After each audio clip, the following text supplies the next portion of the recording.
বেরোতেও হবে, আবার রেডিও হলাম। ও আবার তোমরাও চলে এসছো, বিকেলের একটা ভালো স্টার্টারও দেখাতে হবে, কি করা যায় বলো তো। যাই হোক, নমস্কার, বর্তমান ঘটনাটা ব্লগ থেকে তোমাদের সবাইকে স্বাগত। তো তোমরা কেমন আছো? যেহেতু বলেছি আজকে বিকেলের একটা কিছু দেখাবো, তো চিকেনের কিছু দেখায়, তো চলো আজকে তোমাদের একদম নতুন ধরনের একটা চিকেনের রেসিপি দেখাবো, পুরভরা চিকেন। তো আমাদের এখানে লাগছে, দেখো আমি এখানে চিকেন কিমা করে নিয়েছি, কিমা বা একটু হালকা পেস্টের মতো করে নিয়েছি। আর লাগছে গোলমরিচ গুঁড়ো, সবুজ পেঁয়াজ মানে পেঁয়াজ পাতা, রসুন কুচি, পেঁয়াজ কুচি, আর পেঁয়াজের যে যে গাছের যে নিচের অংশটা থাকে সেটা একটু দিয়েছি, আর নুন, একটু সাদা তেল, আর এটা কর্নফ্লাওয়ার গুলো না। আর এইখানে লাগছে এই পুটুলিটা করার জন্য সেই রুটিগুলো, যেগুলো আমি বাড়িতে বানিয়েছি। তোমাদের বলে দেবো এটা কিভাবে করব। গোলমরিচ গুঁড়ো দিচ্ছি আমি এখানে, আমি কিন্তু কাঁচা লঙ্কা দিইনি, বেশ খানিকটা গোলমরিচ গুঁড়ো দিলাম। নুন দিচ্ছি। আর আরেকটা জিনিস, প্রধান উপকরণ যেটা তেল, এই তেলটা এখানে দিতেই হবে।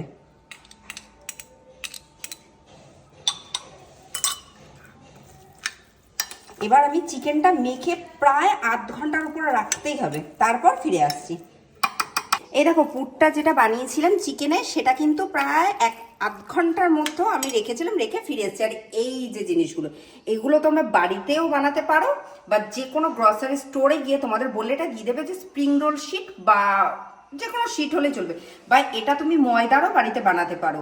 তো আমি এটা বাড়িতে বানিয়েছি, অল্প ময়দা, তার ভিতরে জল দিয়ে গুলিয়ে রেখে দিয়েছিলাম, রেখে যেরকম আমরা যেরকম পাটিসাপটা যেরকম মানে রুটিটা করি ঠিক সেরকম ধরনের হবে করে আমি শুকিয়েছি। তারপর একটু সাইডগুলো কেটে নিয়েছি, একটু ফেটে ফেটেও গেছে, ঠিক আছে। তো চলো বানিয়ে নিই চিকেন পুটুলি।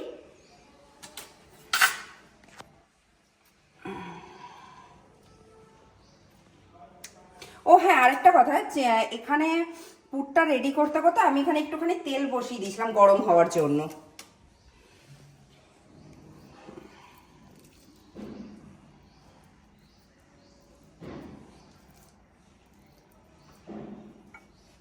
আর এখানে একটুখানি ময়দা আর জল আমি গুলিয়ে রেখেছিলাম, এই যে মুখটা।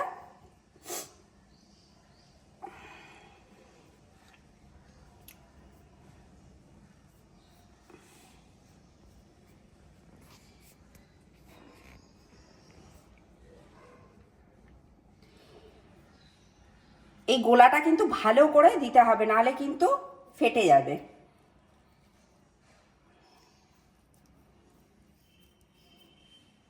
তোমরা যেমন ইচ্ছা শেপ এটা দিতে পারো। তো চলো এরকম করে বানিয়ে নিয়ে আমি ফিরে আসি। এই দেখো আমার চিকেন পুটুলিগুলো তৈরি হয়ে গেছে। একটা আমি স্প্রিং রোল বানিয়েও দেখাচ্ছি তোমাদের। আর এটা হলো যে আমার ক্যামেরাম্যান এক্সপেরিমেন্ট করেছে, দেখেছো? দেখো কাজ বাড়ায় কিরকম।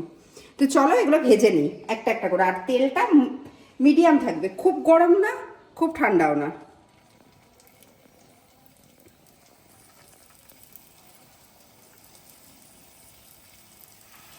চিকেন পুটুলিগুলো আমার ভাজা হয়ে গেছে, চলো পরিবেশন করে ফিরে আসি। এই দেখো রঙগুলো এরকম হবে, সোনালি রঙের।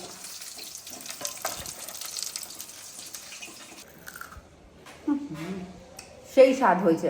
আর এটা আমাকে খেতে হলো ওই যে যে আমার ক্যামেরাম্যান সে বানিয়েছে, আর এই ভালোগুলো সে খাবে। এটা যাই হোক, আমি তো সন্ধ্যাবেলা আজকে ওর সাথে খাবো, আমি আর আমার ভাই দুজনে মিলে এটা কফির সাথে জমিয়ে খাবো। তোমরা অতি অবশ্যই বাড়িতে এটা ট্রাই করো।